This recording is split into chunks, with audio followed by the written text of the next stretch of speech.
Hey everybody, it's Mark again with Exotic Car Play Place. Today, I want to share with you guys my BMW X5 Diesel.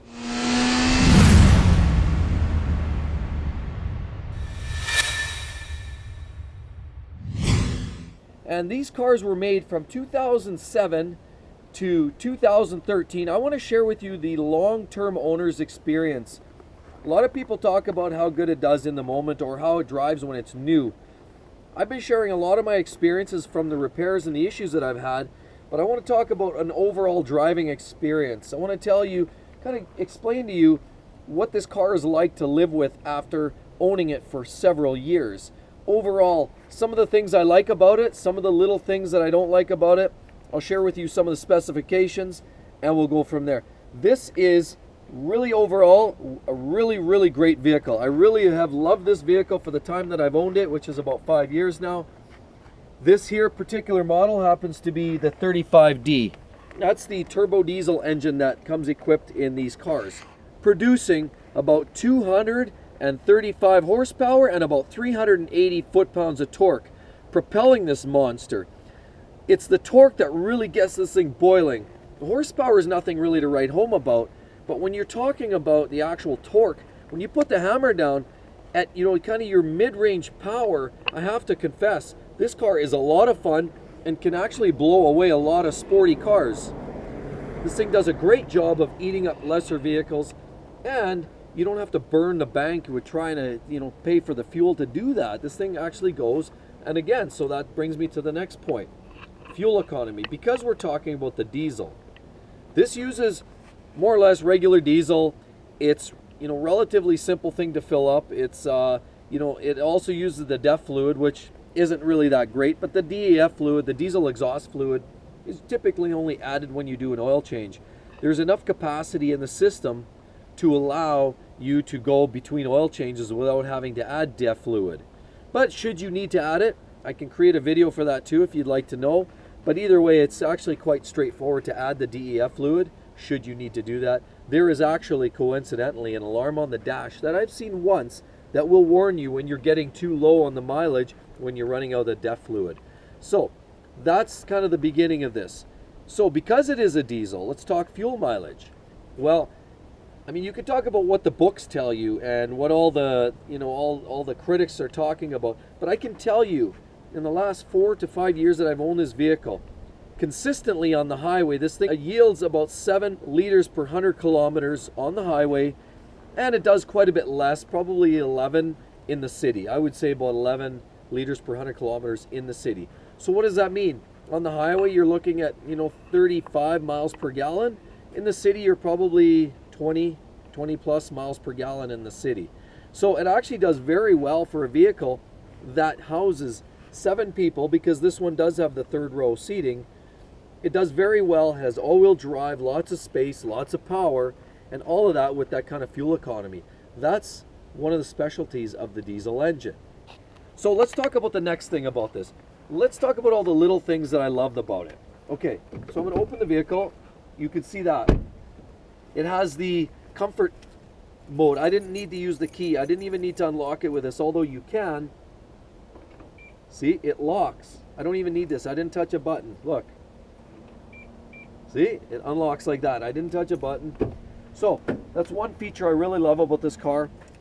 When the weather's really cold, sometimes the conventional keys get stuck in the ignition or in the lock, and you can't, you need de-icer. Those days are done with this car. I love that feature. Another feature, because we're talking about this being a diesel engine, conventional diesel engines use a preheat or a glow plug. So you typically have to hold the ignition kind of that third position and hold it for a period of time while the glow plug's activated, like in a lot of conventional pickup trucks. Or you'd have to hold a button for a period of time. You'd have to hold it and kind of give it an estimate based on how cold the temperature was. Well, this one here kind of does it all automatically. Because this has the push button start, and I'm going to show you right here.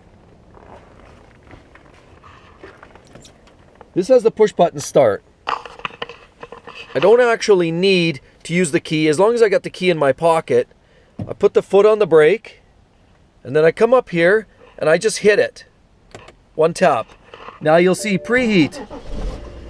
and it preheats as much as it needs. So on top of some of the added conveniences that I've already shown you, such as the soft touch doors, and of course, you know, some of the other things, you know, obviously the push button start, and it takes care of the preheat all by itself. Some simple little things like that. Other things that I really like are, for example, the panoramic sunroof. That sunroof actually covers a whole lot of space, and you can activate it in a few different stages. You can open it partially so you allow some light in. You can open it so you've got the whole large panel open and you've got that exposure, almost like a giant sunroof. And if you really go to the next stage, you can open it all the way up and you get the back section open, so you get extra light for those folks behind in the next row back. So that's another little element of this whole car that I love. Another thing that I love about this X5 diesel, this E70 X5 diesel I might say, happens to be around the general build quality. Now, I know if you've seen some of my other videos, you can appreciate that I've had some problems. There have been some mechanical shutdowns, not outright breakdowns, but there have been things, and I've had engine codes, and so there's been some repairs that I've had to make over the years. But overall, the construction of this vehicle is done very well. And I've owned, for example, you know, Mercedes in the past. It didn't hold up half as well as this thing does. And when I mean that, what I'm kind of getting at is suggesting about just the general build quality of construction and materials. This vehicle has some aluminum panels on it. They won't rust. Now, where I live up in the north, they use a lot of salt and they use a lot of sand, and those two things combined cause a lot of vehicles to prematurely rust. Well, up here there's panels that are, some of them are aluminum, and those that maybe aren't are also protected by, we have some undercarriage protection. We actually have, you know, the running boards on the side. Maybe not everybody loves that look, but they do a great job in keeping all that grime off the side of the car. Basically off the doors, keeps the grime from hitting too much of the fenders, and all in all, the car is built in such a way that it seems to take care of itself. It doesn't look like it's ever at a point where, you know, there's any weaknesses in the body construction that will allow it to prematurely, you know, deteriorate, like with rust, for example. I just love the overall construction. I mean, and that carries through, in my opinion. That carries really through to the interior quality of fit and finish. I mean, everybody talks about a lot of the German cars and the quality and how they're constructed to be built almost like a tank. But that's no lie in here. You look at a lot of the parts, the way it's finished, the buttons work well. You know, the doors don't break. I had, like I said, on the Mercedes I had, you know, little things like the ashtray break. It had a real complex mechanism that blew apart. And that's not very nice. And when you have parts that don't work right, and then the parts start breaking, and then you have to replace awkward pieces like that, interior trim pieces, they can actually get quite expensive. This thing, I haven't seen any of that. Door handles, everything works very, very well in this car. The only thing that I can honestly tell you on a negative to the fit and finish and the quality of construction, and I've featured this in one of my previous videos, and it has to do with the particular finish coating on some of the plastics. And you'll find that on door handles, you'll find it on the steering wheel edges, and some of that, the parts like that. Some of that matte finish plastics actually is matte because it's a coating on there. Well, it feels nice, it's a soft touch when it's new, but what I found after a few years, it starts to peel. And I don't know if that's just, you know, poor quality and the material starting to separate, or if it's maybe exposed, maybe from oils or something, I'm not sure, or heat. But either way, no matter how you cut it, there have been some of the parts, some of the touch finish parts have shown their wear. Not a lot of it. There's very small parts of the interior that actually show that deterioration. And like I said, overall, everything shows and holds up very, very well. We don't have things breaking. Another thing that went on the Mercedes was the sunroof actually stopped working. It came off the tracks. Well, that's not good when you have a sunroof that kind of pops off the tracks, and then what do you do with that? You have to take that into the shop. It's kind of a dainty thing to work with. Well, again, this thing, you know, knock on wood, has been very robust.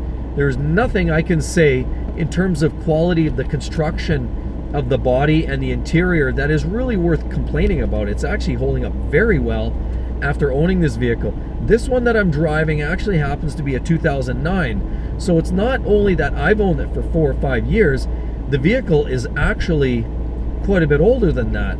and it is actually showing very little wear. If there's one thing I can really compliment this car, is the way it's holding up under regular use. This vehicle is not, it's not babied, it's used, it's not abused, but it is exposed to the elements. It gets parked outdoors up here in the Great White North, and as such, it still hasn't really deteriorated a whole lot. It's holding up very well. So that's another thing that I can report on this car over the last, you know, X amount of years, 8 years that this thing's been around. So some of the other things have to do with comfort and the overall comfort of this vehicle. After all, you have to consider this is actually a premium vehicle. It is a luxury upscale model for BMW. 5 Series generally falls into their executive lineup. So it's not a cheap vehicle, and it's going to come equipped accordingly. But again, what I've experienced is we use all these creature comforts, and none of them have let us down. So things, for example, like dual heated seats. We have adjustable bolsters and numerous adjustments on the seats that really accommodate pretty much any body size. You can adjust the bottom, you can adjust the bolsters and the front, the back, and overall height of the seats. There's a lot of multiple adjustments on the seats. You also have dual climate control. We have CD player, but as well there's a remote CD changer, so you can kind of change on the fly. You can put multiple CDs in there and rotate that through. It also has navigation, which is a beautiful thing to have. That being said, the navigation in this 2009 model is kind of flaky. It uses the old school discs. And what we found after doing a very long trip, we took this car down to California a couple times, and on our last trip we actually had to resort to buying a small GPS from Garmin, because the GPS disc that came with this started skipping, and it started losing its marbles halfway through, so you'd kind of lose your directions. So that's about the only thing I can complain about on the GPS side of it, the navigation, is that it's kind of old. It's the older generation, and it's running through a disc, and the discs, I find, they just wear out, and then you're stuck paying several $100s for a new set of discs. So that's another thing I'll report for this car. So one of the other things about the driving dynamics is turbo lag. So I hit the throttle, there's a wait, and then it goes. So there's like an inherent turbo lag, and sometimes what I find with this car, if you're accelerating right from a stop, it's not bad. If you're on the throttle and you're giving it right from a stop, it just seems to pick up speed well and very linearly. Where the problem arises, what I find, is when you're on the boil, and when you are actually, you're slowing down, but you haven't stopped, and you're cruising, and you're maybe coasting down to slow down, say for a yield, or possibly you're pulling up to a light or something, and then it's time to go again because all of a sudden there's a chance to go. It's that shift. So you're going from slowing down, and then you quickly go to the gas.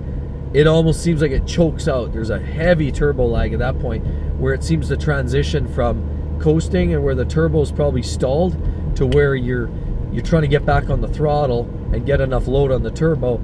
It seems to delay pretty substantially, and that's where you get a pretty good turbo lag, I find. Otherwise, there's very little lag on the fly. Like if you're stopping and then you're starting off to go from a standstill, it seems to be okay.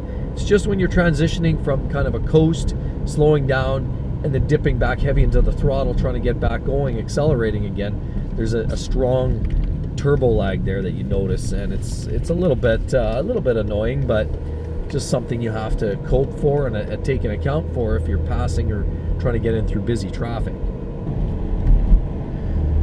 Okay, so overall, from a driver's perspective and passenger's perspective, this car is beautiful. It's great to drive in. It drives like a car. It has spectacular performance for an SUV of this size. So let's talk about the occupants in the back seat of this car. In the X5, this one actually has rear heated seats, which is great for, if you have kids, or, maybe the in-laws or somebody that want to ride around. Typically in the back, you have room for, obviously for extra people, but you also have heated seats which can accommodate these extra folks. And obviously it's a big deal here when you live in Canada. Now, the other thing, what we do have at the bottom here is we have this. This turns around, so you have a TV screen which is run, you can put a DVD in there, and the kids or whoever at the back can watch movies as they go. It's all built in. It's not built in the headrest, but it's built down in the middle. It's a little bit, sometimes you bump into it with your elbow, I find. But overall, it's quite a handy little feature, and really, for the most part, it's not very cumbersome. Other than, to get your armrests open, you have to lift the TV screen up. So you got to flip that up, and then you got to open your armrest. So that's a little bit of an annoyance, but again, little niggles, not a big deal. Also in this vehicle, this one features the third row. So in the third row is really an afterthought, but it does work. I mean, I've got small children, and what that allows you is you flip open either side. One side's like the 2/3 seat, and the other side's the third seat. And so you pick your side, but it'll basically allow you to flip one seat and step in through the side door, the back door here. You can either do that, or you can enter from the back. Now, of course, those are independent rear seats. It's not a bench. So it's kind of nice that way. You can put one seat down, allows you for additional cargo, because some of those bench seats, it's all or nothing at the back. You know, minivans and some of those, it's a full seat. So either you have to tear it right out of the vehicle, or fold it down, flip it into the floor, and then you don't have any back seats.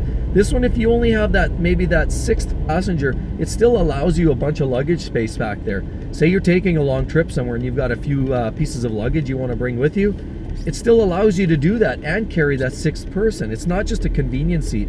It's actually very well thought out because it's an independent seat arrangement at the very back. So this has a few other features let's talk about. It has a heated steering wheel.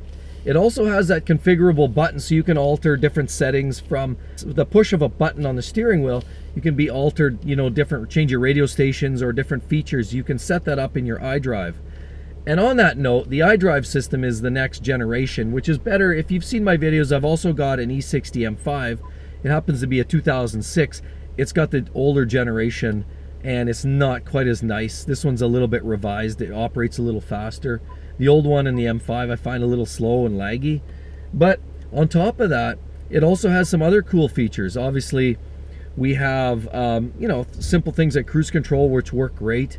It has you know, all the different codes you can operate and check, you know, your fuel economy and all that kind of stuff. So it has a built-in trip computer. All the service stuff that you get typically out of your iDrive in this is nice to have. But it also has the hill assist. So what that does is you push to activate the button, and that holds the vehicle with the brake on if you're on a steep hill. It gives you that extra boost, so then once you get going, you're not rolling back. It allows you to lock the vehicle into position so you don't keep rolling back, or you don't have that issue climbing a steep hill. That's a neat little function. That's operational through the little push button here down on the console.